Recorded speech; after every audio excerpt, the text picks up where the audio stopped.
Tausif, Kings একাডেমির এই skill training কার্যক্রম ভবিষ্যৎ বাংলাদেশের ফুটবলে নতুন ফুটবলার গড়তে এবং মানসম্মত ফুটবলার গড়তে কেমন ভূমিকা পালন করবে, আর যারা অংশ নিচ্ছেন তারা কি বলছেন?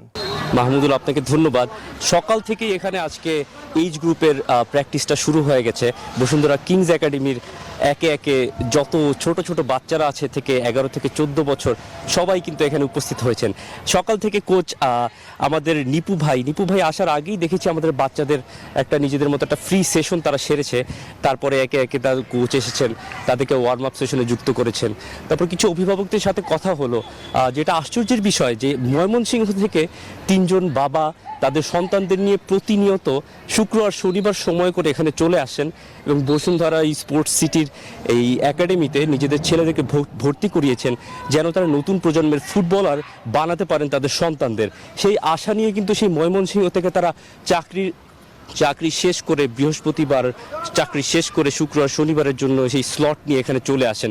আর এখানে তারা বাসাও নিয়েছেন। ছেলেদেরকে যথাযথ সুযোগ সুবিধা দেওয়ার যে প্রতিশ্রুতি বসুন্ধরা কিংস একাডেমি যেভাবে চালিয়ে যাচ্ছে, সেখানে কিন্তু সন্তানরা ঠিকঠাক অনুশীলন করছে এবং কোচদের সহযোগিতায় সামনে এগিয়ে যাচ্ছে। আর ছেলেদের অনেকের মুখে শুনলাম যে জাতীয় দলের একটা স্বপ্ন খেলার, যারা থাকেই স্বাভাবিকভাবে জাতীয় দলে খেলার এক সময় নতুন প্রজন্মের হামজা চৌধুরীরা এখান থেকে তৈরি হবে।